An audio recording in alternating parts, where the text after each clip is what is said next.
Bonjour à tous, j'espère que vous allez bien. Alors aujourd'hui, je vais vous accompagner à créer votre premier workflow avec N8N. Alors l'idée c'est quoi? C'est que je vais commencer avec une page blanche et vous montrer comment j'installe chaque nœud à part et vous donner exactement le pourquoi et le comment. C'est-à-dire toutes les configurations et les paramètres, je vais vous accompagner étape par étape pour pouvoir en fait les reproduire vous-même et créer un workflow vous-même. Alors pourquoi cette vidéo là? Pourquoi j'ai pas donné tout simplement le workflow et vous donner la possibilité de le télécharger et de le réutiliser? Mon idée c'est que j'aimerais bien vous montrer comment je réfléchis et comment je prends les décisions stratégiques lorsque je crée une automatisation.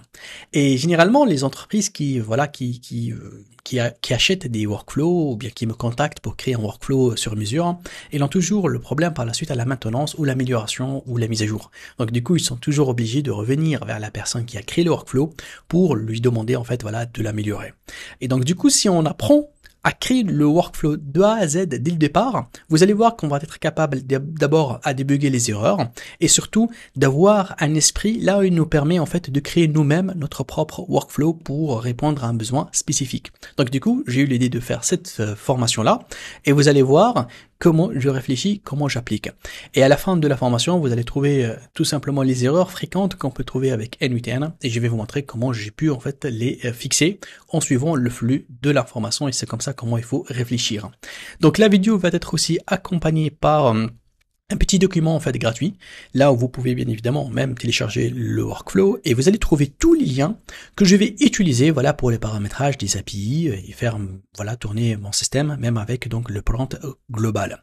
L'idée c'est que je vais essayer de créer un système capable d'extraire en fait des informations à partir de Google Maps pour me créer tout simplement une base de données développée très bien faite pour que mon commercial, ou bien voilà, les personnes qui vont faire la prospection, ils vont trouver une base de données complète avec les emails, les adresses email, les adresses physiques, les numéros de téléphone et voilà et tout ce qui va avec. Et ça c'est généralement si on le fait à partir d'un être humain, si un humain il va le faire, ça va lui demander voilà donc je sais pas moi 5-6 heures par jour.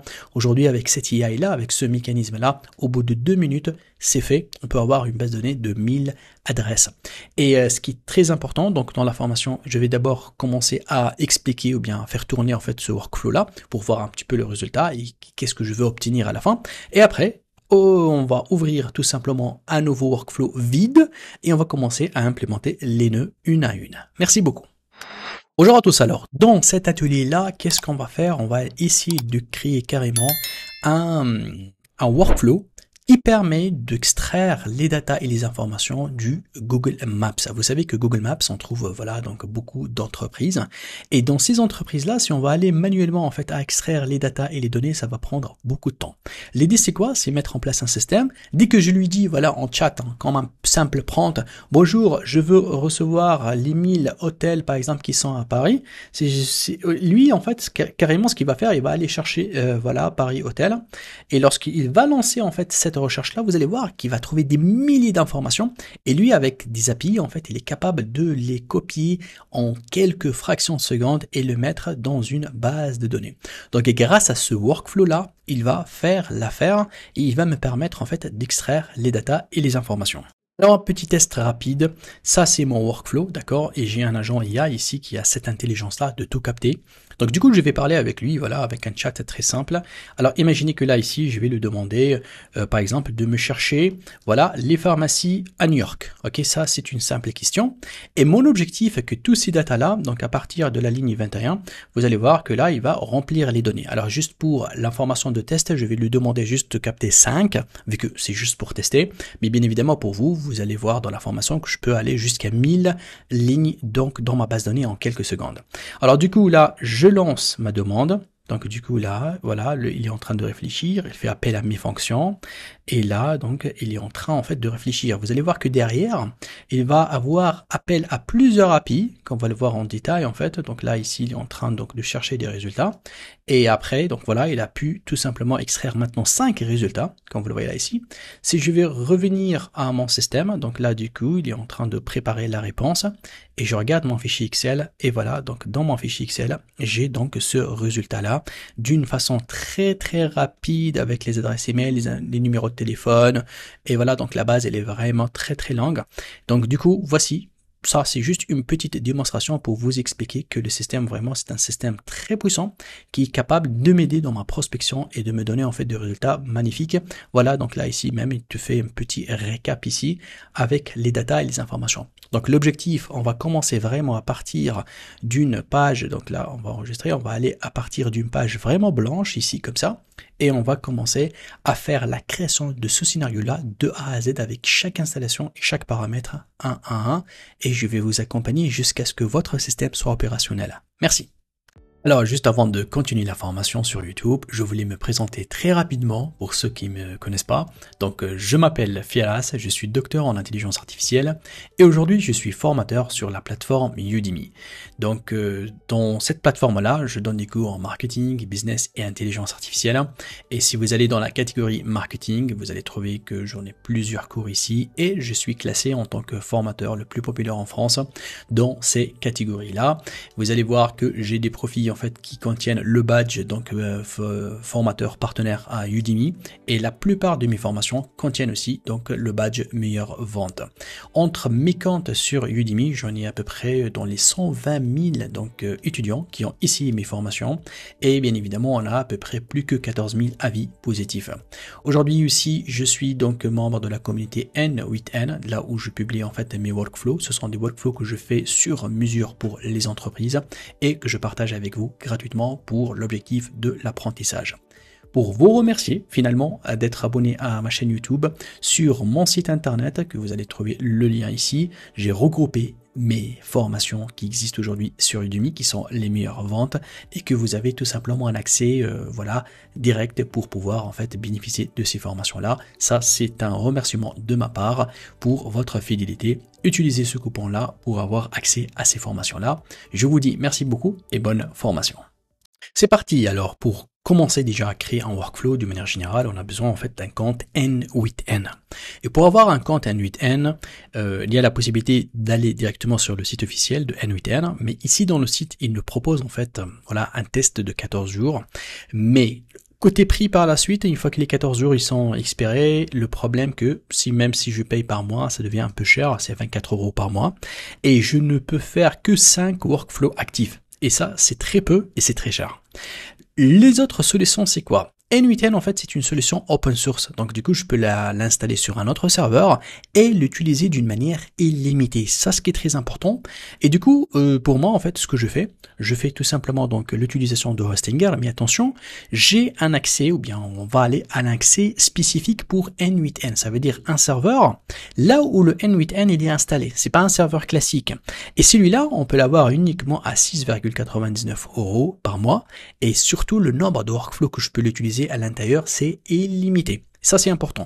Donc, je vais vous mettre donc le lien direct vers donc le N8N préinstallé sur la description. Et attention, j'ai 30 jours d'essai gratuite. Et ça, ce qui est un petit peu la différence. Donc, du coup, au bout de 30 jours, si je suis pas intéressé, ou bien si mes workflows ne fonctionnent plus, ou bien si j'ai changé le domaine de ma formation, bien sûr, je peux y arrêter en fait et être à 100% remboursé. Donc, du coup, ça, c'est important de voir les 30 jours. Et pour se connecter, moi je vous recommande et vous recommande en fait ce serveur-là qui a le 2 donc processeurs. C'est beaucoup plus intéressant d'avoir un seul processeur parce que celui-là en fait il est très rapide. 4 processeurs, c'est généralement les personnes qui ont à peu près 100 workflows actifs en même temps. Mais pour quelqu'un qui veut apprendre l'automatisation ou bien dans une entreprise, je pense une dizaine ou bien une vingtaine de workflows actifs simultanément avec un processeur de 2, un PC ou bien un serveur à 2 processeurs, c'est largement suffisant. Donc du coup, dès que je fais sélectionner, donc là, je vais vous accompagner étape par étape jusqu'à ce qu'on aura l'interface finale et le serveur installé sur notre système. Donc là, du coup, je peux bien sûr sélectionner la durée et vous allez voir que là, je peux vous donner un code coupon en fait qui va encore vous donner une autre réduction. Il suffit de mettre Dr Firas. Donc ça, c'est le code coupon. Une fois que vous allez l'appliquer, vous allez voir que vraiment le prix, ça va être encore réduit. Et ça, c'est très intéressant.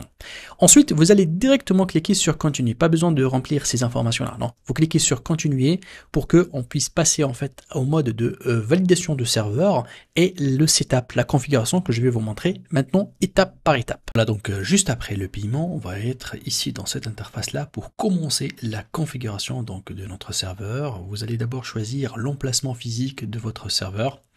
Vous allez trouver plusieurs emplacements. Personnellement, je choisis la France vu que j'ai de la clientèle en France. Donc du coup, c'est très optimisé en fait pour donc la gestion de trafic. Je sélectionne continuer. Et là, c'est très important en fait. Vous allez trouver plusieurs types de serveurs. Ce qui m'intéresse, c'est celui-là en fait. C'est le N8N. Vous pouvez tout simplement taper ici N8N et vous allez trouver ce serveur-là. Si je vais donc sélectionner ce serveur, donc bien évidemment, il va me dire qu'il va travailler avec la version Ubuntu 24.04, c'est la toute dernière version, et je clique sur sélectionner. Là, il m'a proposé d'ajouter ce qu'on appelle un système de malware. C'est tout simplement un antivirus, voilà, qui va protéger en fait le serveur des attaques et tout ce qui est injection. Donc là, je vais l'activer, c'est gratuit. Et après, je vais créer mon compte avec mon login et mon mot de passe.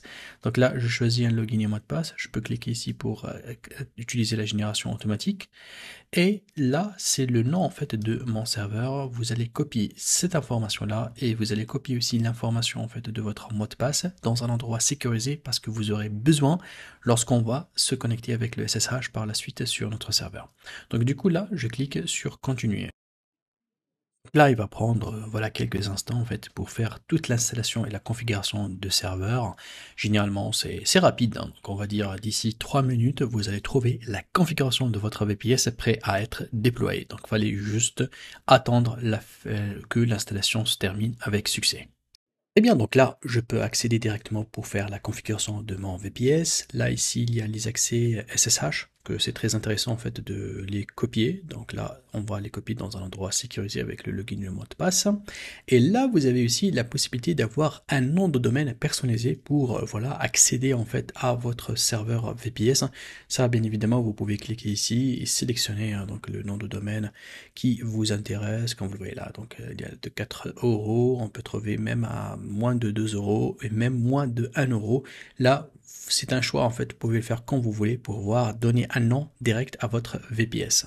Et pour accéder maintenant, pour faire la configuration finale, donc là je clique ici sur VPS et vous allez voir que là je peux tout simplement cliquer pour accéder donc à mon serveur. Ça c'est un petit formulaire, donc on peut tout simplement l'esquiver et aller directement vers Manage Application. Donc je clique ici. Là, donc, j'ai besoin donc de définir donc l'email donc avec lequel je vais accéder à mon N8N. Aussi bien donc un nom d'utilisateur, donc là où vous mettez votre prénom, votre nom et votre mot de passe ici et vous activez ici en fait si vous voulez en fait recevoir des mises à jour, hein. Sinon, vous allez cliquer sur Next. Et voilà, donc là je suis sur mon interface, il y a la possibilité ici de cliquer là pour recevoir en fait une clé de licence gratuite à vie pour voilà pouvoir débloquer en fait les caractéristiques et les fonctionnalités supplémentaires. Là je clique sur Send me a free license key pour recevoir en fait sur ma boîte email voilà donc cette clé gratuite.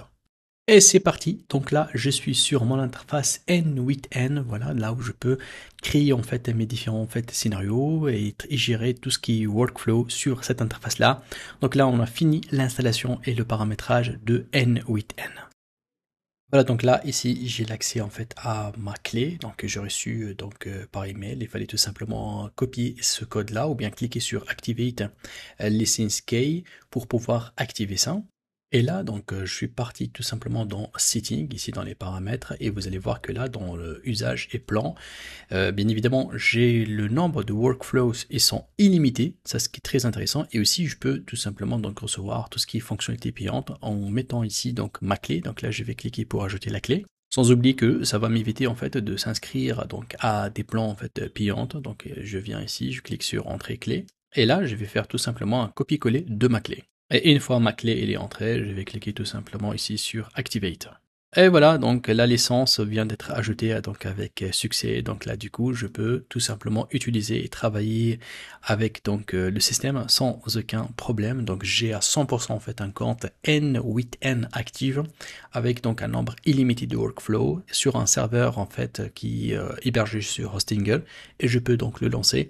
Donc on a vu comment on a pu optimiser en fait l'installation de N8N et pouvoir l'exécuter et travailler avec tous les scénarios et les workflows à moindre coût avec bien sûr un serveur qui est performant, qui peut supporter en fait les différents scénarios. Et c'est parti, donc on va créer notre workflow. Donc là, ici, dans mon interface, je vais sélectionner Create Workflow. Donc dès que j'ouvre Bien évidemment, je vais donner un nom à mon workflow. Il faut toujours penser à enregistrer, hein. Donc du coup, le workflow, on va l'appeler donc là, on va l'appeler Google Maps-workflow démo. Hein. Et là, première chose à faire, en fait, on va cliquer ici pour chercher en fait le trigger manuel. Ça veut dire que là, en fait, je peux dire à mon système que je veux que je le déclenche lorsque je vais écrire un message. Par exemple, je vais lui demander de me chercher les hôtels. Donc du coup, c'est très important ici de sélectionner en fait comment vous voulez déclencher ce workflow-là. Dans notre cas, donc, je vais tout simplement sélectionner chat, donc trigger. Donc du coup, là, voilà, donc c'est le chat qui va être lancé. Il n'y a pas de paramétrage à faire ici. Donc tout simplement, lorsque je clique à l'extérieur, vous allez voir que là, ici, il y a un petit bouton chat. Ça veut dire que lorsque je veux lancer ce workflow-là, je vais écrire un message ici. Alors ce workflow-là, ce message, il va être envoyé, bien évidemment, à qui? À mon agent AI. Donc du coup, lorsque je clique ici, je vais chercher agent. Et là, cet agent-là, qu'on va bien sûr faire toute la configuration, il va recevoir l'ordre donc à partir du nœud qu'on vient de le créer, qui est le nœud de chat, et aussi donc la variable où il y a l'information, c'est ici en fait. Donc automatiquement, ça se crée d'une manière automatique, on ne va pas la changer pour l'instant. Et tout ce qui est option, on peut l'utiliser par la suite. Par la suite, on va raffiner le prompt et mieux orienter notre agent. Mais pour le moment, en fait, voilà, on va juste en fait faire ça de cette manière-là. On n'aura pas en fait d'informations à ajouter. Je peux à la limite cliquer sur option ici, mettre système, message, et je lui dis que voilà, tu es un agent qui va m'aider. Voilà, donc helpful assistant. Mais après, on n'a pas besoin, en fait, c'est optionnel, on n'aura pas besoin tout de suite de mettre le prompt. Le prompt, on va travailler au fur et à mesure. Alors, chaque agent, vous allez voir que là, cet agent-là, il aura besoin en fait de faire plusieurs connexions. Donc il a reçu le input. Il a aussi besoin en fait de lui donner, affecter un modèle LLM, un modèle d'intelligence artificielle. Ça veut dire, c'est comme si le cerveau. Donc il a besoin d'un modèle qui va l'aider en fait, voilà, à répondre, à récupérer les informations, à créer les prompts et tout. Et donc du coup là, je vais cliquer ici sur plus. Et là, je peux voilà mettre plusieurs types de modèles. Donc les modèles, vraiment, il y en a énormément. Pour moi, je vais faire un truc beaucoup plus simple. Je vais ajouter celui de OpenAI. Donc là, je vais sélectionner modèle OpenAI. Donc là, je clique ici. Dans le OpenAI, vous allez voir que là, je peux choisir en fait le type de modèle exact que je vais utiliser. Comme vous savez, dans OpenAI, il y a plusieurs modèles. Chaque modèle, il est spécifié, voilà, à faire des choses spécifiques. Comme par exemple le 4.5, celui-là, il est le plus cher, mais il est beaucoup plus utilisé pour les tâches de reasoning, de réflexion. Bon. C'est pas notre cas. Pour moi, je veux vraiment un modèle qui est rapide, qui arrive en fait à récapituler en fait les informations et bien donc lancer le modèle et surtout qui coûte pas trop cher. Donc du coup, je me pointe sur GPT-4o mini. Donc celui-là côté qualité-prix, elle est super. Mais attention, pour que je puisse le connecter, il fallait tout simplement créer ici une connexion. La création de connexion, vous allez voir si je vais cliquer ici, si je vais cliquer pour créer une nouvelle connexion, parce que moi j'en ai déjà une, mais si je veux créer une nouvelle connexion, j'aurai besoin juste de récupérer quelque chose qu'on appelle l'API key. Donc pour avoir l'API key, c'est très simple, vous allez aller tout droit en fait à ce site internet là. Ok, donc ça c'est mon site de OpenAI, donc c'est le site plateforme.openai.com/API keys. Donc là ici dans cette plateforme là, vous allez voir qu'il y a une petite option. Là, elle me permet en fait de créer voilà les API. Donc l'API bien sûr elle est payante, mais ça consomme pas grand chose. Il suffit juste de mettre votre carte bancaire et vous allez voir en fait le coût de l'utilisation n'est pas cher du tout. Vous pouvez créer plusieurs API et par la suite les utiliser. Et vous allez voir, donc là par exemple, pour tout un système que j'ai mis en place qui fait l'extraction, donc vraiment on consomme très peu parce que il nous facture selon le trafic qu'on génère avec les prompts. Et là ici aujourd'hui, donc on a vraiment des petits montants au niveau donc de l'utilisation de GPT. Donc c'est pour cela que je vous conseille d'utiliser le modèle 4o mini qui est le moins cher et qui est le plus efficace pour ces genres de tâches. Donc pour vous, vous allez créer ici ici donc une clé. Vous allez juste donner un nom à cette clé-là et vous allez cliquer sur Create Secret Key. Et là, le système, il va nous donner donc un code et je vais prendre tout simplement ce code-là et je vais donc tout simplement le copier-coller ici. Une fois que je le fais, vous allez voir que donc le système, il va être comme ça, voilà, en vert surtout, pour me dire que la connexion elle est bien faite et je peux bien évidemment travailler. Toutes les autres informations, vous n'aurez pas besoin donc de les modifier. Voilà, donc là, qu'est-ce que j'ai? J'ai tout simplement donc un système qui se déclenche avec le chat, qui a un AI, un agent là où cet agent-là, il a un petit cerveau là ici connecté. Et attention, je peux ajouter quelque chose qui s'appelle la mémoire. Alors lorsque je clique sur la mémoire, aujourd'hui, bon, avec les mises à jour, donc ça change le nom, les titres de ces mémoires-là. Aujourd'hui, il nous propose Simple Memory. Donc je vais prendre cette mémoire-là. Et dans cette mémoire-là, je vais juste dire au système que je veux qu'il se rappelle en fait des 15 dernières discussions. Et ça, c'est important. Pourquoi? Parce que lorsque je pose une question à l'AI, à cet agent-là, il peut juste répondre à la question, mais si je pose une deuxième question, il ne va pas se rappeler de notre discussion. Surtout les agents, en fait, pour ceux qui font voilà, des chatbots et tout, bien évidemment, là, ici, on passe à 100 espace de, ici le chiffre on met à 100, 150 pour qu'il se rappelle de toutes les discussions, mais là ici pour notre session 15 c'est largement suffisant parce qu'une fois qu'il fait voilà un travail, je peux lui poser d'autres questions pour analyser les résultats et tout, et donc du coup je veux qu'il soit quelqu'un qui a voilà, une machine qui se rappelle en fait de toutes mes discussions là. Ok, donc là qu'est-ce que j'ai tout simplement donc un chat ici, j'ai ici le AI et j'ai en fait le cerveau qui est le modèle LLM donc de ChatGPT qui est connecté. Donc mon système là, si je vais faire juste ici un chat, si je vais dire juste comme ça hi, on va voir, normalement il est capable voilà de répondre. Et c'est ce qui se passe ici. Donc là, il a tout simplement fait appel. Donc voilà, donc si je regarde ici, on va essayer donc d'ouvrir ça comme ça. Donc du coup, je lui ai posé une question. Il a enregistré déjà la question dans la mémoire. C'est la première chose qu'il fait. Hein. Donc il enregistre dans la mémoire. Après, il appelle ChatGPT pour lui envoyer cette question-là. Et ChatGPT, en fait, pose la réponse. Vous voyez là, ici, au niveau du prompt, les instructions. Rappelez-vous qu'on a mis, voilà, you are a helpful assistant. Mais après, on va développer ce prompt hein, pour qu'il puisse être beaucoup plus orienté vers la tâche que je suis en train de le créer pour.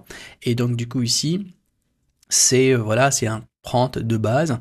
Et par la suite, lorsqu'il a la réponse, il l'enregistre ici. Hein. Donc, du coup, il enregistre parce que si je le pose ici une autre question, il va enchaîner par les anciennes questions. Là, pour moi, le système, il est installé. Qu'est-ce que j'aurais besoin de faire? J'aurais besoin de faire, en fait, maintenant, les tools.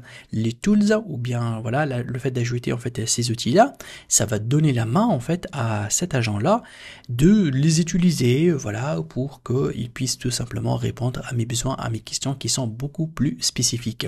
Et donc, la seconde étape, c'est de mettre en place, en fait, les outils nécessaires pour exécuter des tâches spécifiques. Eh bien, donc là, on va utiliser donc un nouveau tool et l'objectif de nouveau outil qu'on veut connecter, c'est que je veux donner en fait accès à Internet à cet agent-là. Parce que généralement, lorsque il a ce cerveau-là, il est avec voilà ce modèle-là, notre modèle LLM, avec OpenAI, il va principalement en fait se reposer sur ses connaissances à lui, mais il ne va pas avoir accès à Internet. Donc du coup, moi, je veux avoir accès à Internet pour que je puisse de poser des questions spécifiques pour qu'il puisse consulter des sites. Et ça va beaucoup m'aider sur l'autre tâche qui est la tâche de l'extraction. Pour mieux comprendre en fait l'utilisation de cet outil-là que je vais ajouter maintenant, il va y avoir comme mission, par exemple là, si je vais chercher Hôtel Paris, vous allez voir que je veux récupérer par exemple cette URL là. Et donc cette URL là, pour que je puisse vraiment le récupérer, l'IA il va remplir en fait les informations, elle va chercher sur Google et par la suite moi je peux récupérer ce lien là. Que par la suite, je vais faire d'autres applications, ou bien d'autres tâches avec d'autres tools, et c'est eux qui vont collecter en fait les informations qui vont être à gauche. Mais premièrement, j'ai besoin de donner accès à mon AI pour qu'il passe sur Internet. Et pour cela, on va faire appel en fait à API là, donc ça c'est un site internet qui s'appelle serpapi.com. Principalement, il me donne l'API pour passer des recherches et faire des recherches sur Google. Donc principalement c'est ça. Par exemple là, si je tape par exemple, je lui dis je veux chercher du café, je donne une localisation. Ce système là, comme vous êtes en train de voir ici, il est capable de me trouver toutes ces informations là. Et bien évidemment, je peux récupérer, comme vous le voyez, des liens, des URL et tout ça, ça va m'aider par la suite en fait à lancer des recherches et surtout de récupérer du data. Alors l'enregistrement il est gratuit, ça veut dire vous pouvez vous enregistrer, vous allez voir que un compte gratuit, si je descends là ici, regardez, un compte gratuit va me donner jusqu'à 100 recherches qui est largement suffisant pour notre modèle, ce que je pense que on peut un commercial, par exemple, il peut demander en fait de créer des recherches sur 100 adresses ou bien 100 domaines, parce que dans chaque domaine, si je dis par exemple hôtel ou bien restaurant, c'est un domaine là où je peux avoir des milliers en fait d'adresses, des informations sur des prospects. Donc du coup, imaginez que je peux faire 100 recherches sur 100 domaines différents. Donc le pack est gratuit, je pense moi, elle est largement suffisant. Si vous voulez bien évidemment aller un peu plus pour aller à développer et faire beaucoup plus de recherches. Si vous voulez vendre par la suite ces bases de données là, oui, vous pouvez passer à un mode un peu plus payant. Mais pour le mode gratuit, c'est facile, il suffit juste de créer un compte ici et après vous allez avoir une connexion directe à votre base de données ou bien à votre tableau de bord. Alors moi j'en ai déjà un compte, donc du coup je vais directement aller sur Sign In pour accéder à mon tableau de bord et récupérer donc ce qu'on appelle ma clé API. Voici donc moi je suis sur le back-office. Comme vous le voyez là ici, il a la partie en fait API Key. Et là, il y a ma clé que je peux la copier. Donc bien sûr, moi je le masque parce que c'est une clé en fait, on va juste l'utiliser pour faire des opérations spécifiques. Mais vous pouvez la créer gratuitement vous. Comme vous le voyez là ici, il me dit que j'ai 4 recherches qui ont été lancées sur 100. Et jusqu'à la fin du mois, ça va être réinitialisé à me donner encore 100 nouvelles donc recherches. Donc une fois que vous avez récupéré en fait cette clé là, qui est une clé très importante, je vais vous montrer en fait comment je peux utiliser cette clé là pour connecter en fait mon nœud sur donc mon workflow. Et bien donc là on va cliquer ici sur Tool et vous allez voir, je vais taper tout simplement SERP API et voilà en fait c'est ça en fait le tout qui m'intéresse. Donc là je clique sur cet outil là et là bien évidemment donc j'aurai besoin tout simplement de faire une simple connexion et la connexion ça permet de cliquer, il faut aller tout simplement cliquer ici. Voilà, et créer une nouveau crédentiel. Et là, copier-coller en fait la clé qu'on vient de la créer ensemble. Alors, une fois qu'il est créé, en fait, vous allez trouver, voilà, donc il va vous donner en fait, voilà, ce message-là en vert pour vous dire la connexion elle est bonne. Et je peux tout simplement, bien sûr, tester. Vous allez voir que là, donc, bien sûr, je vais enregistrer ici. Donc là, j'enregistre. Donc, une fois que le workflow il est enregistré, on va juste checker en fait que tout va bien. Au niveau des options, on n'a pas besoin en fait de spécifier le besoin, on va laisser l'IA en fait s'occuper à mettre voilà donc la langue spécifique et les informations par rapport en fait aux détails. Je peux actualiser ici la page. Toujours en fait s'il y a donc on va dire si l'agent en fait s'affiche en jaune avec un triangle jaune, actualiser la page, hein, c'est très important pour qu'il puisse prendre en considération les nouveaux API. Ok, donc là on va faire un petit chat très simple. Ici, on va lui demander, voilà, par exemple, je vais tout simplement lui demander de me donner des informations sur, voilà, donc D-News aujourd'hui. Si je vais dire D-News en AI aujourd'hui, donc j'ai spécifié aujourd'hui, donc vous allez voir que normalement, il va y avoir besoin de faire consulter AI, donc OpenAI, ChatGPT pour reformuler la question. Mais pour avoir la réponse, il est obligé de passer ici pour chercher ça sur Internet. Et par la suite, il va la rendre donc et l'afficher. Donc je lance ma demande. Donc là, il met dans la mémoire, il appelle ChatGPT, et là, voilà, donc là, le SERP-API, en fait, il a fonctionné. Regardez, le SERP-API, il a fonctionné, le SERP-API, il a reçu, en fait, cette commande-là. Alors, c'est vrai que là, ici, regardez, au niveau de la date, il a mis 2023, parce que, en fait, la date, ça s'affiche d'une manière, donc, par défaut, ancienne, mais je vais vous montrer, bien évidemment, comment je peux mettre à jour la date pour que le système prenne en considération la date d'aujourd'hui. Mais ce qui est très important là, vous avez compris que l'agent, en fait, ça, c'est l'agent. Donc, cet agent-là, il a pu tout simplement ici comprendre qu'il a besoin d'utiliser cet outil-là pour partir à Internet et c'est ce qui s'est passé. Donc, le fonction là, et le mécanisme de notre workflow fonctionne. Donc jusqu'ici, on a la possibilité d'aller sur Internet et d'utiliser une AI. Et après, on va essayer d'ajouter d'autres tools pour qu'ils nous permettent en fait d'aller à récupérer maintenant les informations, surtout sur Google Maps. Alors je vais rapidement ici donc mettre à jour donc cet agent-là. Je vais donner la date exacte d'aujourd'hui. Donc là ici au niveau donc du message, je vais le donner tout simplement. Attention là, je vais me basculer au mode expression. Donc là ici, regardez, j'ai expression. Donc là, je passe en expression. Et là dans expression, j'ai mis cette ligne-là, la date d'aujourd'hui. Et là, j'ai mis une variable dynamique. C'est une variable que N8N va la reconnaître. Et comme vous le voyez là ici, il est en train de la traduire sur la date donc d'aujourd'hui. Et à partir de là, vous allez voir, donc je vais enregistrer. Si je vais lancer le chat, je vais lancer en fait la même information. Donc normalement là ici, il va reconnaître en fait la date, voilà, il a donné la date exacte d'aujourd'hui. Donc du coup, si je vais voir les news et les informations, regardez là ici, donc si je vais monter un petit peu, voilà, donc il a fait appel en fait aux recherches internet. Et là, voilà, donc je trouve vraiment donc les résultats comme ici 2 jours avant et des informations, voilà, bien sûr, ils sont beaucoup plus poussés. C'est juste un petit détail hein, pour comprendre que l'agent, plus qu'on le maîtrise, plus qu'on le donne d'informations, plus qu'il va être beaucoup plus précis. Et c'est ce qu'on va voir hein, dans les prochains tools. On va ici encore de l'orienter pour qu'il soit un expert là lorsque je vais extraire des datas et des informations. Alors très bien, donc là on va ajouter en fait un autre tool. Et ici en fait on va faire appel tout simplement à la fonction qui va nous aider en fait à chercher les informations, extraire les datas à partir de Google Maps. Alors c'est pour cela en fait que je vais utiliser en fait cette option-là, Call N8N Workflow Tool. Ça veut dire quoi? Ça veut dire que la fonction qui va s'occuper à extraire les informations et les données, ils vont être en fait utilisées dans un autre workflow. Ça veut dire, on peut dire comme si je vais créer un sous-workflow séparé dans une page à part. À chaque fois que je vais l'appeler, il va extraire et me renvoyer les datas et les informations. Donc du coup, vous savez, dans les tools, en fait, on peut pas mettre voilà donc plusieurs fonctions. C'est pour cela on va faire appel à cette fonction-là. C'est une seule nœud, un seul nœud, et qui va être par la suite à l'intérieur, il va appeler à notre workflow là où je vais mettre toutes les fonctions. Vous allez mieux comprendre lorsque là je vais le paramétrer. Donc là ici, je vais l'appeler tout simplement ici, c'est on va l'appeler Google Maps Extractor. Donc là, ici, il va extraire en fait les datas et les informations.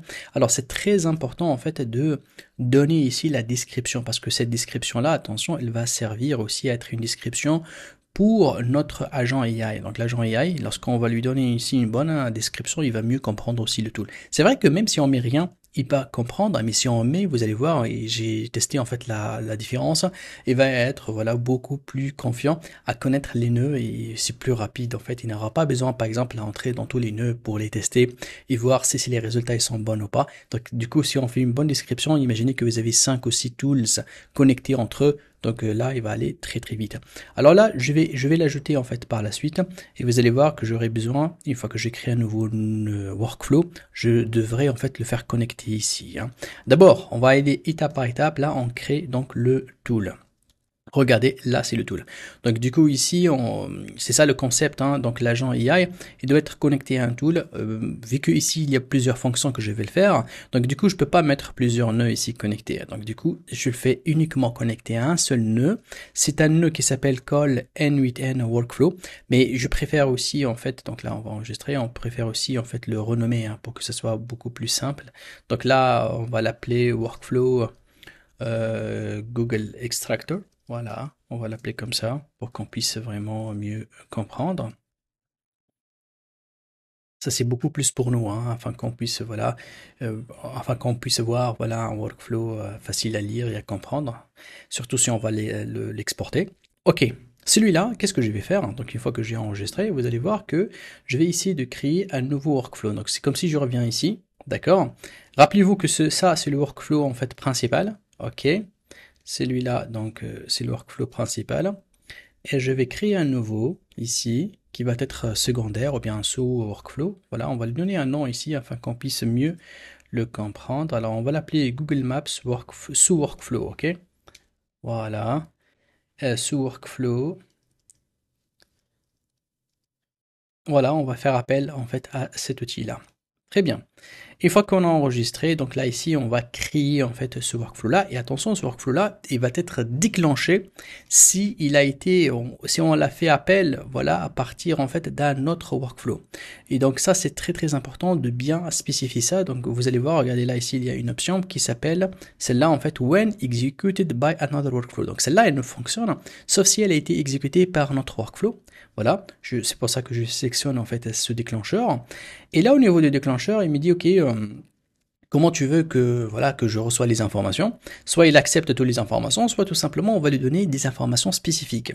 Alors là, les informations spécifiques, lorsque vous allez sélectionner par défaut, lui, il va vous faire ça, mais bien sûr, on va effacer. Et vous inquiétez pas, hein, c'est Léa et après qui va remplir les informations. Mais moi, pour bien tester, en fait, je vais donner, en fait, juste une structure. Voilà, on va faire juste une structure pour tester. Donc les datas en fait qui va le recevoir vont être comme ça. Je donne le mot pour la recherche, citer le pays et le code pays, comme vous le voyez là. Donc là, c'est state, country, et là, le country aussi. Hein. Donc du coup, c'est comme si je donne le pays, le code de pays, et je donnerai aussi bien donc la ville.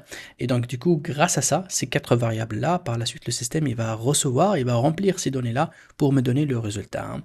Donc une fois que j'ai fait ça, vous allez voir là, voilà, donc là, j'ai mon système qui est là, j'enregistre ici. Et j'aimerais bien ouvrir en 2 pages. Donc c'est pour cela, là, je vais ouvrir dans une nouvelle fenêtre pour que je puisse laisser toujours ouvert le workflow principal qui est celui-là. Donc celui-là, si je reviens ici, vous allez voir, si je clique sur Open, là, on va cliquer, on va trouver celui qu'on vient de créer là tout de suite ensemble. Donc là, on va le chercher. Ou bien, tout simplement, on va écrire ici, sous workflow. Voilà, c'est celui-là. Donc du coup, il s'est connecté. Et attention, là, je dois remplir les informations, c'est-à-dire l'IA, il doit envoyer les informations. Alors, au lieu de les écrire, en fait, vous allez voir ici, il y a un petit bouton hein, là où il laisse l'IA en fait remplir les datas et les informations. Voilà, lorsque vous cliquez. D'ailleurs, lorsque vous cliquez pour voir le code, regardez, si je vais supprimer, je vais voir un petit peu, voilà, le code, comment il est écrit. Regardez, c'est l'IA en fait, from AI, c'est elle qui va remplacer ces datas-là. Donc, la même chose, hein, donc ici, si je clique comme ça. Bien sûr, restez toujours sur le mode expression parce que c'est une expression. La même chose ici. Mais je peux la laisser comme ça, hein, defined automatically by the model, hein, mais pour vous montrer juste les variables. Hein, donc comme ça, même après, lorsqu'on va avoir le flux, on va voir comment ces variables-là, ils vont être remplacées. On va voir exactement les informations. Bon, moi, je préfère le regarder comme ça en mode affiché. Parce que ça m'aide par la suite de suivre le flux. S'il y a des erreurs, je peux les détecter. Hein. Donc là, pour le moment, si je récapitule, qu'est-ce que j'ai fait? J'ai créé tout simplement ce nœud-là. C'est un tool que à l'intérieur de ce tool-là, lui, il fait appel tout simplement à notre workflow, qui celui-là, que moi ici, je vais le paramétrer. Sa mission, c'est quoi sa mission ici? C'est qu'il va recevoir 4 variables, il va accéder à Internet, il va récupérer les datas, les informations, il va par la suite me les afficher ou bien me les enregistrer dans la base de données. Donc c'est ce qu'on va essayer maintenant d'entrer en détail pour aller à détailler un peu plus cette partie-là. Alors c'est parti, donc là je vais connecter en fait l'étape là où je vais aller donc récupérer les informations de l'internet. Alors du coup ici il suffit juste que je tape HTTP donc request. Donc là en fait c'est tout simplement c'est un service qui permet en fait de voilà faire appel à d'autres API externes pour qu'ils puissent traiter des informations et me renvoyer les informations. Donc du coup ici donc on va travailler avec le mode post et bien évidemment on va remplir toutes ces informations là. On aura besoin de leur envoyer donc ce qu'on appelle les headers. On aura aussi besoin de leur envoyer le body. En tout cas, toutes ces étapes-là, en fait, on va par la suite. Là, ici, vous allez mettre en mode JSON. Ok, et je vais vous montrer comment on récupère les datas. Vous inquiétez pas en fait, parce que tous ces datas-là, on va les récupérer par la suite. Donc du coup, là ici, j'ai un système qui est HTTP request, qui permet de se connecter vers d'autres applications tiers et qui permet en fait de récupérer les datas et les informations. Maintenant, quelle est donc l'application que ce système-là va l'appeler, va la contacter, va lui demander de lui rendre des informations? Et bah, elle s'appelle en fait Apify. Alors Apify de apify.com, c'est tout simplement voilà en fait on va dire un service en ligne qui est très connu. Il vous permet en fait de se connecter à 4000 acteurs parce qu'ici on parle d'acteurs, acteurs ou bien applications, ok? Et Il est très très fort en fait, il permet par exemple pour nous, on va bosser beaucoup plus sur Google Maps Extractor, c'est que au lieu que d'aller à Google Maps et de faire voilà des codes et de la programmation, on va faire appel à ce service-là de Happify et c'est lui qui va s'occuper à me ramener les datas qui m'intéressent. Alors du coup, vous pouvez faire un compte gratuit parce que le compte gratuit il va vous donner 5 dollars et 5 dollars vous pouvez aller jusqu'à 1000 requêtes, ça veut dire 1000 lignes dans votre base de données et ça c'est très intéressant. Hein. Donc du coup voilà, je suis sur le mode free, mais après bien sûr vous pouvez aller juste sur le mode free. Une fois que ça fonctionne et ça marche très bien, à ce moment-là vous pouvez balancer vers d'autres modes si vous êtes voilà en train de vraiment chercher à créer beaucoup de bases de données, de faire de la prospection. N'oublie pas, on fait la création des bases de données hein, généralement pour créer des leads et pour faire des ventes. Donc du coup voilà, donc mais ça coûtera beaucoup moins cher de mettre une vraie personne à collecter ces données-là parce que je peux en quelques minutes avoir une base de données mise à jour complète avec 10 000 lignes et en quelques minutes et ça c'est très fort hein, et ça va ne coûter que quelques dollars. Ok, pour moi j'ai la version gratuite. Donc là la version gratuite elle me donne 5 dollars. Si je clique ici sur la console, bien sûr vous si vous avez de compte, il faut créer un compte et après lorsque je clique sur Go to my console, vous allez voir que là c'est parti, donc là je viens ici, je vais copier en fait ce code là, donc là je vais faire un copier, voilà, et là je reviens dans mon système, je vais cliquer pour ouvrir la configuration, et je vais aller pour placer le JSON ici, hein. Ok, alors nous, ce qui est très intéressant avec l'IA, en fait, on va essayer de rendre que ces champs-là, ils vont être remplis d'une manière dynamique, automatique, selon mon besoin. Si moi je veux chercher à Londres des informations, si je veux chercher des informations à Paris, à Marseille, peu n'importe la ville, ça doit être fait d'une manière dynamique. Ça veut dire ça doit être fait que moi j'envoie un simple prompt dans le message et l'IA il va essayer de récupérer en fait ces datas là. Alors du coup vous allez voir que par rapport à ces données là, donc là et si je vais exécuter en fait les informations qui sont juste avant ici, comme vous le voyez là ici, on va ici de faire de sorte que mon système il va fonctionner en mode test hein, pour que je puisse remplir les données. Regardez comment je vais faire. Je vais entrer ici. Ok. Et là, en fait, au niveau de ces données-là, donc je vais essayer de créer, de éditer ici. Regardez, on va éditer. Et là, je vais donner en fait des informations juste pour tester. Voilà, donc là, je fais un copier. Et hop, ça c'est comme output. Hein. C'est comme si on va forcer le output ici, comme ça. D'accord? Je fais save ici. Et lorsque je fais save, donc regardez là, il est épinglé. Hein. Après, je peux le supprimer. Hein. C'est juste là, je fixe comme quoi l'utilisateur ou bien l'IA, il a rempli avec ces données-là. Donc du coup, ici, si je clique sur Test Workflow, en fait, là, ça a été testé. Bien sûr, le workflow ne va pas fonctionner parce que là, ça manque des données. Donc du coup, là, lorsque je fais Open, si je vais aller ici, regardez, dès que je clique ici, regardez. Donc là, on va essayer de augmenter la taille pour aller un peu plus haut. Voilà. Donc du coup, moi, je vais essayer de faire de sorte que ces informations-là, je vais donc tout simplement les modifier. Alors, comment les modifier? Regardez là, ici, en fait, j'ai donc mon schéma. Donc, je clique ici sur schéma. Et dans ces schémas-là, j'ai des informations. Alors, ce site-là, je vais le sélectionner comme ça. San Francisco, je vais la supprimer, d'accord? Et mon objectif, c'est quoi? C'est que là, ici, je vais le remplacer avec cette information-là qui est citée. Cette citée-là, on va le mettre ici. Comment le mettre? Regardez, je tiens comme ça avec la souris et hop, je vais aller ici. Il faut bien me positionner là et voilà. Bon, ça a été mis en bas, regardez. Donc, bon, c'est pas grave, on va le couper. Faire couper et hop, je vais faire coller. Regardez là, ça c'est important. Là, il vous montre en fait votre code. Et là, il vous montre le résultat, comment la machine après va le voir. Tu vois là, ce mot-là, d'une manière dynamique, elle a été changée ici. Ça veut dire que peu n'importe que l'IA, elle va remplir ici, ça va se remplir là. La même chose, je dois le faire ici hein, par rapport ici au country code. Donc là, country code, j'efface ça ici, je prends ici country, je vais la faire la même chose. Hop, c'est bien, ça c'était bien fait. La location, donc là, la location, je vais me positionner là aussi, location. Donc, c'est state. Donc, on va le mettre là, ici. OK.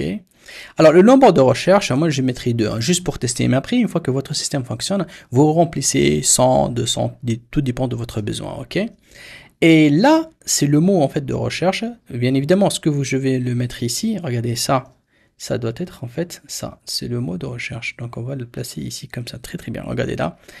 Vous voyez, en réalité, en fait, ces informations-là, ils vont être, en réalité, remplacées ici. Si je vais aller en fait ici sur manuel, voilà, ça c'est le nom du restaurant, ça c'est le nombre, ça c'est la ville, tu vois. Le système après l'IA en fait, il va remplir tous les datas ici et elle va bien évidemment donc me les renvoyer sur mon système. Ok, donc là si je reviens là, c'est bien, on a travaillé la partie body, donc là ici on n'a rien à ajouter. Qu'est-ce qu'il reste? Alors il reste en fait cette partie-là, le header. Et ça reste aussi en fait cette partie-là qui est l'URL. Allez, on va commencer avec l'URL, c'est plus simple. L'URL, d'abord, il y a une petite documentation qui est celle-là. Je vous fais afficher le lien. Donc si jamais vous voulez le voir, en tout cas ce lien-là, il existe dans la documentation. Donc là, ici, c'est ça le lien en fait. Alors vous allez copier tout ce lien-là et vous allez entrer à ce site. Et là, il vous montre en fait, voilà, en mode post, comment je peux me connecter avec cette IA-là. Alors tout simplement, je vais copier ce lien-là. Mais attention, dans ce lien-là, il y a une petite variable qui s'appelle Acteur ID parce que ce lien-là, en fait, il fonctionne avec les 4000 acteurs sur le site de Happify. C'est pour cela, ici, dans Acteur ID et même les deux points, on va tout remplacer cette phrase-là spécifique, ou bien ce mot-là, on va le changer avec notre ID spécifique. Je vais vous montrer comment faire, vous inquiétez pas. On commence d'abord à copier ça. Je vais partir donc ici. Je vais faire coller. Ça marche. Après, on va changer le mot acteur ID avec les deux points. Attention, on va tout supprimer. Comment je vais le changer? Si je vais aller ici, je vais réduire un petit peu. Vous allez voir que dans l'URL ici, il y a acteur slash. Il y a ici en fait un mot. Tu vois, un code. Ça, je vais le copier. Je copie tout le code. Hein. Celui-là. Je vous fais zoomer, comme ça vous allez mieux voir. C'est ça en fait, de la lettre 2, chiffre 2 jusqu'à la lettre R. Donc ça, je le copie. Voilà, je le prends. Je fais un copier. Je reviens donc ici. Et là, je vais remplacer le acteur ID. Attention, les deux points aussi, il faut les supprimer et je fais coller. Alors, on va faire coller. Non, ça n'a pas marché. Le copier n'a pas marché. Hein. Donc, je vais refaire le copier une autre fois. Attention. Donc là, je fais faire couper carrément pour être sûr que je l'ai récupéré. Et là, je vais faire un CTRL-V. Voilà. Donc là, regardez, c'est mon nouveau URL avec donc l'information. Donc du coup, là, ici, l'URL vient d'être fait correctement, il n'y a pas de souci. Tout ce qu'il reste, en fait, la partie header. Cette partie header-là, donc on a besoin, en fait, d'injecter quelques informations. Et comment trouver les headers? C'est simple. Regardez-moi. Alors, je vais vous montrer. Je reviens ici et vous allez voir que là, vous avez ici la partie setting. OK? Dans la partie setting, vous allez cliquer sur API intégration. Et là, en fait, vous allez trouver donc votre clé API. D'accord? Alors, moi, ce que je vais faire, attention, ici dans la clé, bon, je vais créer une clé juste temporaire hein, pour la formation. Ok, après on va la supprimer ensemble. Donc là, je vais l'appeler en tant que nom, elle est N8N, mais ça là, on va mettre des mots, ok? Et là, je vais faire créer, vous allez voir, il va me donner un code. Celle-là, il va me donner un code, je lui dis afficher le code, c'est pas grave parce qu'on va, en tout cas, je vais vous montrer qu'on aura besoin en fait de copier ce code-là, ok? Après, on va le supprimer. Donc là, ce code-là, vous aurez besoin, d'accord? On aura besoin de récupérer ce code. Donc là, je vais le copier. Ensuite, donc si je reviens donc à mon acteur, là ici je reviens à cet acteur-là, donc vous allez voir dans cet acteur-là, il y aura en fait les informations. Lorsque je vais faire run, je vais voir en fait les exécutions et maintenant en fait j'aurai besoin de récupérer quelques datas et quelques informations par rapport en fait à cet acteur-là. Et comment le faire? Je vais revenir tout simplement à ma documentation. Rappelez-vous donc on a eu cette documentation-là. Cette documentation, on a récupéré l'URL et vous allez voir que là, ici, en fait, ça existe. Donc, les informations à copier dans le header. Je vais vous montrer comment vous allez faire copier-coller. Vous allez voir ici, il y a un petit peu un mot qui s'appelle token. Le token, en fait, c'est l'API, hein, la clé qu'on vient de la copier ensemble. OK. Ce que je vais faire, regardez la première ligne, là, qu'il y a content type, application/JSON. Alors, ce que je vais faire, regardez, je vais la copier. Donc, on va la copier sans donc les guillemets, attention. Donc je vais faire copier, voilà c'est simple. Je reviens ici et là dans le name je vais faire ici coller. Et attention, application JSON c'est la valeur en fait, c'est pour cela que je vais la copier ici, couper et la mettre ici. Voilà le résultat. Attention, il n'y a pas les deux points, hein, donc ni espace ni deux points. Donc là ici, essayez d'être sûr que vous n'avez pas laissé l'espace ni de deux points. Donc ça c'est la première variable. Et attention, on a une deuxième. Donc là je clique sur Add Parameter et là j'aurai besoin en fait d'ajouter les deux. Pour les ajouter les deux, la même chose. Je reviens sur cette documentation là et cette fois-ci en fait, je copie la partie autorisation. Voilà, donc là je vais faire un copier. Attention, il faut copier toute la ligne. Hein. Autorisation, voilà. Donc là, je fais un copier. Je reviens ici. Et là, je vais coller ça ici. Et là, cette valeur-là, je la coupe et je la mets ici. Voilà le résultat. La même chose, les deux points, attention, avec l'espace, je les supprime. Et là, mon code, je vais remplacer le token avec ce code-là. Alors, rappelez-vous qu'on a déjà pris un token, qui est celui-là. Donc, il reste affiché ici. Hein. Voilà, je vais faire un coller. Donc ce token-là, il est là. Donc on laisse le mot beer et ça soit s'effacer ou bien s'effacer de cette manière-là. Donc c'est ça l'affichage. Elle s'affiche comme ça. Donc du coup, là, je vais faire tout simplement cliquer ici en bas. Et là, mon système, il est opérationnel. Donc du coup, qu'est-ce que je fais? J'ai un déclencheur, il envoie l'information réussit à être établie ici. Et là, j'ai fait tous les paramètres nécessaires pour que je puisse parler avec Google Maps Extractor.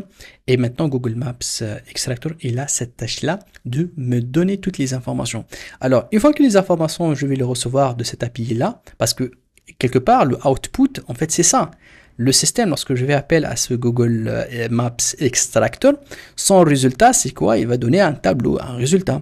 Comme vous le voyez, par exemple, là, ici, si je vais voir dans Run, si je clique ici, il va donner, voilà, un truc comme ça, des résultats. Alors, qu'est-ce qu'il faut faire à ces résultats-là? Bah, il fallait tout simplement les enregistrer. Et c'est pour cela, en fait, on va penser à les enregistrer sur, donc, une feuille sur Google Sheets. Bien, vous pouvez le faire sur une base de données Notion, ou bien même une connexion à un CRM. Mais pour faire simple, on va les faire connecter avec Google Sheets. Alors, juste avant, donc, d'enregistrer Google Sheets, j'aimerais bien en fait juste tester en fait. N'oublie pas que ici on a mis des informations donc de test. Alors si je reviens ici sur mon fichier Google, donc là ici normalement à partir de la ligne 19, on va ajouter deux lignes là où il y en a en fait des informations sur Tokyo, voilà les restaurants à Tokyo. Donc là on va essayer de cliquer ici sur test pour en être sûr qu'il n'y a pas de message d'erreur. Donc s'il y a un message, on va essayer de le comprendre et on va essayer de le régler. Donc là ici jusqu'à maintenant ça s'exécute correctement. Donc au niveau exécution il s'exécute. Si je vais aller même chose, hein, si je vais aller ici, si je vais aller à Run, donc là, si je regarde, donc là, il y a un moment, il est en train donc d'aller voilà vers Run, il est en train d'exécuter ce système-là. Donc là, je viens de lancer en fait une demande, il est en train de la travailler. Donc là, on va attendre un petit peu. Donc l'exécution. Voilà, donc là, il est en train donc de ramener en fait des data et des informations, mais je vois qu'il est en train de scraper beaucoup de data et des données. Hein. Donc, je vais essayer de voir donc la possibilité. Voilà, bien évidemment, là, il est en train de récupérer toutes les informations au niveau du Japon et je vais vérifier et checker ici au niveau de input. En fait, c'est très important en fait de voir et de lire le flux, hein, parce que grâce à ce flux-là, je peux en être sûr que mon système exécute correctement. Donc là, voilà, il doit me renvoyer que de résultats. Hein. Donc, il est toujours en train de réflexion. Ah, là, il a fini. Donc, du coup, si je regarde ici, dans Run, voilà, il vient de faire. Regardez, déjà, même le coût n'est pas cher. Il m'a donné deux résultats. Ça, c'est très bien. Voilà. Et donc, du coup, je peux même cliquer ici hein, pour voir les deux informations. Voilà, bien sûr, là, le nom, la place, bon, il y a un petit peu le chinois, vu que j'ai fait appel à ça. Bien sûr que là, il ne va pas, en fait, ajouter ça à mon Google Sheets, vu que j'ai pas encore connecté Google Sheets. Mais c'est très important de voir ici au niveau de flux, si l'information elle est bonne ou pas. Donc là, je vais faire Open. Et voilà, donc là, ici, au niveau de résultats, vous allez trouver tous les résultats. Comme vous le voyez, ça c'est très bien. Donc c'est une très très longue ligne. Voilà que mon objectif c'est que je veux qu'il l'enregistre en fait sur Google Sheets. Alors je clique ici. Donc là, je vais chercher tout simplement Google Sheets. Vous allez voir, lorsque je sélectionne, il me donne voilà plusieurs actions, hein. Donc il y a plusieurs actions, mais ce qui m'intéresse en fait, c'est celle-là. Donc tout simplement d'ajouter une ligne dans mon fichier. Donc là, lorsque j'ai cliqué, d'abord, il faut s'assurer que j'ai créé ici une connexion avec donc Google, parce que sans cette connexion-là, je serais dans l'incapacité en fait de faire l'utilisation des produits Google. Et aujourd'hui, en fait, pour connecter tous les produits Google, hein, il n'y a pas que Google Sheets, il y a Google Drive, il y a aussi la calendrier, le Gmail et tout. Donc j'aurais besoin en fait d'intégrer en fait ces datas-là et ces informations-là. J'aurais besoin en fait de récupérer ce qu'on appelle donc redirect URL. J'aurais aussi besoin en fait de récupérer ce qu'on appelle le client ID et j'aurais besoin de récupérer ce que aussi le client secret et surtout en fait de se connecter avec mon compte Gmail. Parce que parfois en fait lorsque j'utilise en fait ce workflow là, ça arrive hein, de temps en temps que la connexion elle se perde. Donc du coup ici je dois cliquer et se reconnecter. Alors les détails en fait de cette connexion là en fait il y en a avec une très bonne donc tout simplement une très bonne explication bien détaillée avec donc la documentation officielle de N8N, là où il me montre comment je récupère ces datas là dans toutes les différentes produits Google. Pour moi, pour faire un petit test très simple, je vais vous laisser à la fin quelques vidéos là où je vais appeler ça connexion avec Gmail. En fait, avec Gmail, c'est la même chose que je fais hein, pour les autres. Hein. Ça va me permettre voilà, de vous montrer comment je crée un compte sur Google Cloud, comment aussi donc je fais donc l'activation de cette API là parce que chaque service doit être activé. Parce que je peux moi avoir une connexion avec Google, mais Google, je peux lui dire non, je veux juste avoir la connexion avec Gmail ou bien juste avec Calendar ou juste avec Google Sheet. Donc du coup, il y a quelques configurations à faire. Après, voilà, donc je récupère donc bien évidemment donc ces données-là et ces datas-là. En fait, en tout cas, ce sont 5 étapes pour pouvoir réussir. La documentation, elle est bien expliquée. Il y a vraiment toutes les interfaces qui sont mises à jour avec des imprimés écran, avec les liens exacts et tout. Mais quand même, je vais vous laisser à la fin. Et même, hein, donc N8N, il propose même carrément une vidéo, hein, donc là que vous allez le trouver de 2 minutes 41, là où vous allez trouver en fait les détails à le faire. Mais quand même, je vais vous laisser une vidéo jusqu'à la fin. Là où je fais un exemple simple, classique, pour comment connecter Gmail avec donc les produits du N8N. Ok, donc c'est une connexion simple. Alors là, maintenant, pour que je puisse avancer, moi j'en ai la connexion qui est déjà faite et je vais tout simplement là sélectionner en fait le fichier en question. Parce que dès que ma connexion est faite, lorsque je clique ici, il va détecter tous les fichiers Excel, voilà, qui existent sur mon système. Et pour moi, j'aurais besoin donc de celui-là, voilà, donc celui-là, je le sélectionne. Et il me dit quelle est la feuille, parce que dans un fichier Excel, vous savez, Google Sheets, c'est la même chose. Donc j'en ai plusieurs feuilles. Moi, je vais prendre en fait cette feuille-là, là où il y a donc ma base. Et attention, lui, il va détecter ici tous les colonnes de cette feuille. Mais attention, moi, j'ai pas créé ces colonnes-là. Je vais pas m'amuser en fait à créer toutes ces colonnes. J'ai tout simplement cliqué ici. Je lui dis fais-le automatiquement. Ok. Et même lorsque tu vas mettre les, parce que lui, si les colonnes existent, bah, il va les utiliser. S'ils n'existent pas, il va les créer.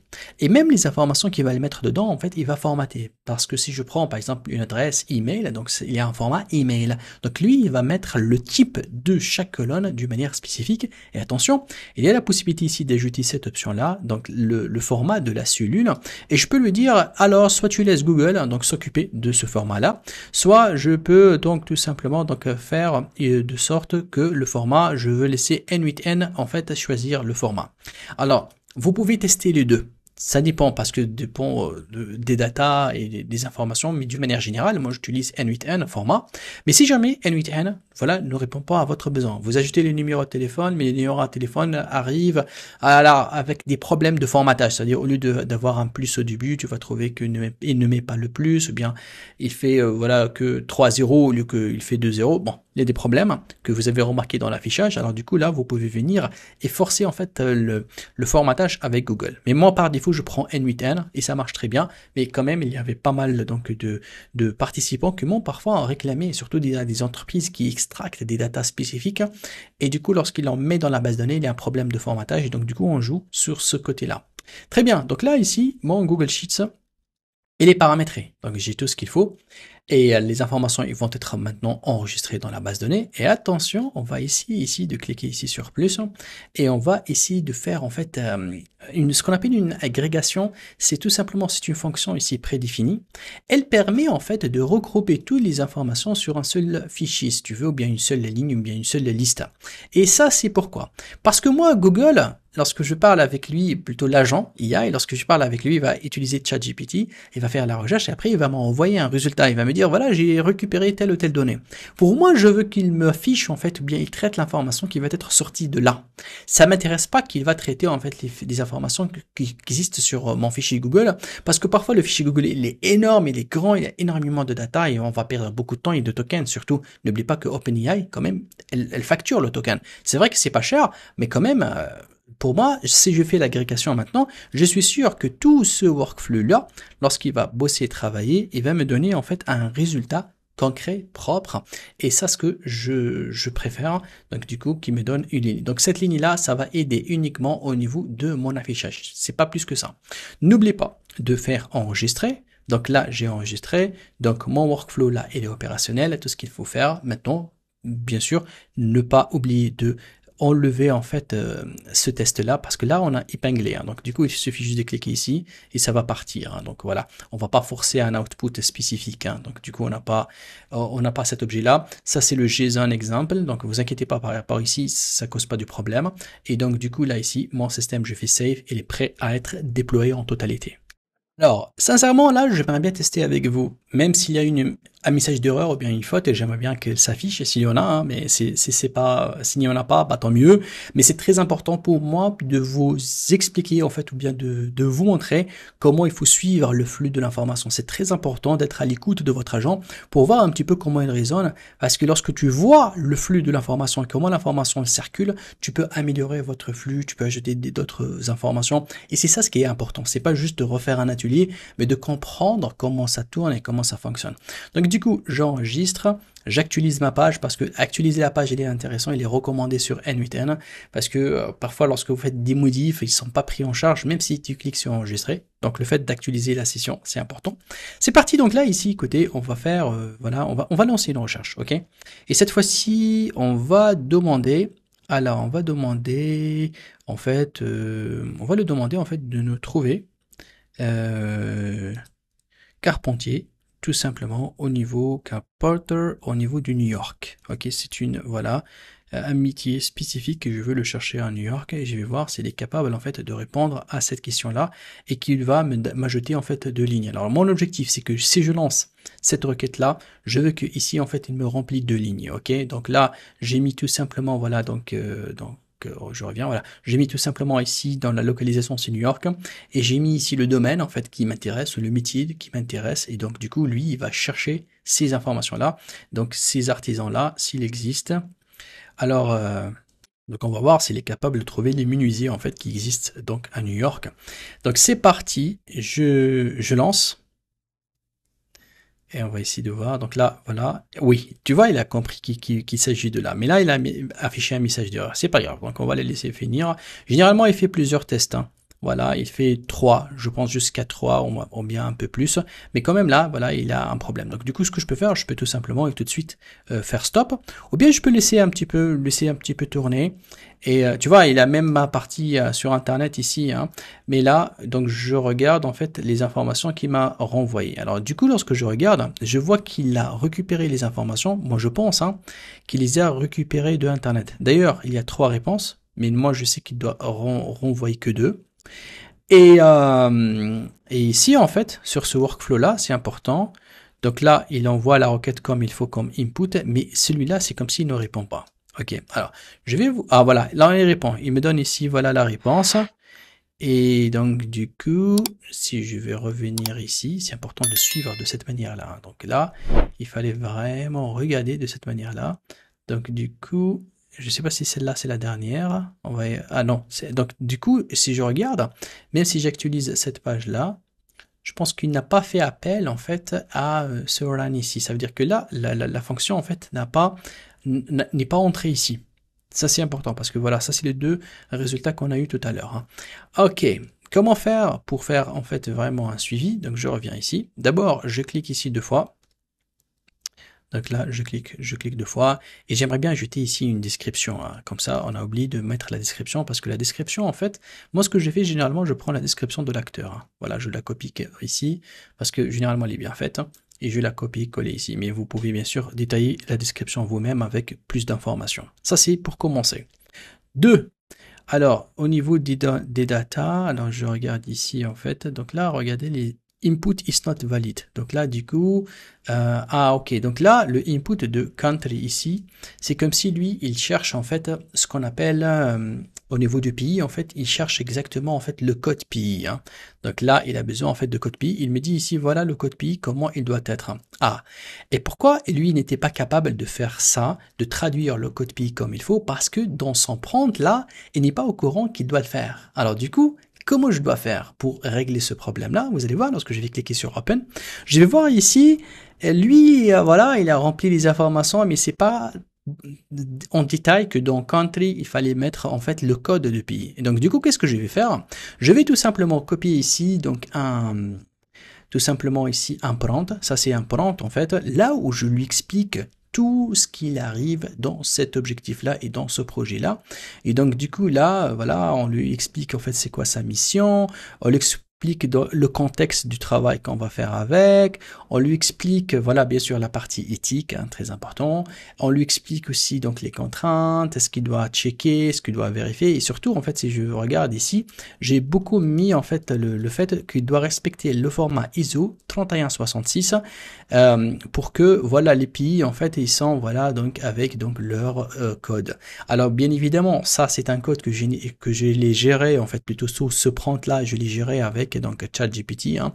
Donc du coup c'est pas moi qui l'a écrit de A à Z, je me suis inspiré sur d'autres en fait prompts et donc du coup par la suite on a trouvé le prompt final et donc du coup bien évidemment j'ai utilisé le ChatGPT O3 mini. Dans la documentation d'ailleurs ce prompt là il est là, vous pouvez tout simplement le copier. Alors moi ce que je vais faire, je vais en profiter à copier ça, donc regardez là, je vais le copier. Là, c'est copié. Et une fois qu'il est copié, donc je reviens donc ici dans mon scénario et là je fais entrer pour aller dans la deuxième ligne et je fais un coller. Et d'ailleurs le rôle, hein, comme quoi il y a un assistant, je peux le laisser si je veux, hein. Ok, je peux le laisser, pas obligé de le supprimer. Donc je sors, je fais save et là je vais actualiser cette page. Donc j'ai tout enregistré, j'ai tout actualisé, donc on va essayer de refaire. Et maintenant, d'ailleurs, si je regarde ce deuxième, je peux voir dans l'exécution pour voir est-ce qu'il lui a fait appel ou pas. Voilà, il lui a fait appel, hein. Mais ici, on a fait appel, hein, il n'a pas récupéré les datas comme il faut. Donc là, lorsque je clique ici, en fait, les informations en fait n'ont pas été voilà récupérées comme il faut. D'ailleurs, je peux cliquer ici, voilà, et vous allez voir que là, il me donne en fait les informations. Et si je descends et là, lorsque les informations viennent d'être remplacées ici, regardez dans Country, donc il a mis USA, mais peut-être qu'il doit mettre US surtout, donc avec le format. Donc c'est pour cela que là, ici, voilà, le code n'a pas été donc tourné correctement et c'est pour cela qu'il n'a même pas allé. Alors moi, j'ai bien laissé cette erreur-là pour vous expliquer comment je raisonne, comment je fais le suivi pour comprendre. C'est ça le N8N, c'est ça l'automatisation du manière générale, hein. C'est pas que on colle des nœuds et vu qu'on sait les paramétrer, on sait les configurer, ça veut dire qu'on va avoir le bon résultat. Non, il faut réfléchir, il faut voir où ça cloche et où ça bloque. D'ailleurs, moi, lorsque j'ai lu ce code-là, je l'ai compris, mais toi, si tu comprends pas ce que c'est le code, attention, je peux le copier-coller, hein, ou bien cliquer ici, regardez, il y a un petit bouton là, de copier, là, ici, dans Error, détail. Si je copie ça, il va me copier, en fait, tous les erreurs. Et du coup, là, si je vais le mettre ici, toute cette erreur-là, il va me donner des explications à ChatGPT, ça c'est important. Si vous avez la possibilité d'utiliser le chat GPT O3 mini, il est très rapide, il est fort celui-là, hein. Donc moi je préfère celui-là. Si vous n'avez pas, vous avez que 4O, utilisez 4O. Et 4O aussi, il aura la possibilité de vous aider en fait à répondre à ces questions-là et comprendre le code et les problèmes. C'est ça comment on debug donc sur l'automatisation. Attention, il faut jamais oublier ça. Voilà, il me dit que c'est mal orthographié et tout ça. Et il me dit voilà, donc l'US, les États-Unis, si US, c'est pas USA. Donc du coup, là, je peux lui demander hein, de me créer un prompt là où je formate les données avec cette norme-là, si je veux, hein. Donc là, donc vraiment, il y a toutes les informations et les données et les possibilités de régler ça. Ok, moi je reviens ici. Alors, donc, tant que j'ai mis à jour en fait mon prompt, je peux actualiser la page. On va faire le même test, hein. Donc on va lancer la même requête pour menuisier et on va chercher s'il y a un menuisier en fait à New York. Voilà, je fais search. Donc là, on va voir. Donc du coup, regardez déjà, il est parti ici parce qu'il a compris que c'est là où ça se passe. Bien sûr, il a fait la consultation sur la mémoire pour tout enregistrer. Et donc là, OpenAI, il est en train de remplir en fait les datas, les informations ici. Donc là, au niveau d'exécution, voilà, il est en train de tourner. Donc là, c'est les variables. Regardez déjà, là, il vient de récupérer les datas, hein. Donc ça, c'est très important. Donc, et du coup, il a fait un output ici. Et le nœud, il vient d'être exécuté. Alors, au niveau de chat, je vois qu'il ne m'a pas donné un résultat ici. Ah non, on va monter plutôt. On va monter pour voir s'il a répondu quelque chose. Donc là, au niveau de l'agent, il m'a pas affiché quelque chose ici. Ok, mais quand même, on va aller à la fichier Excel pour voir s'il a ajouté deux lignes. Et voilà, ça c'est important, hein. C'est ça en fait les datas, les informations qui m'intéressent. Et donc j'ai tout ce qu'il faut. Voilà, la base vient d'être ajoutée. Et ça c'est l'altitude, hein. Ça c'est les coordonnées GPS, hein. Ça c'est l'adresse, ça c'est les liens.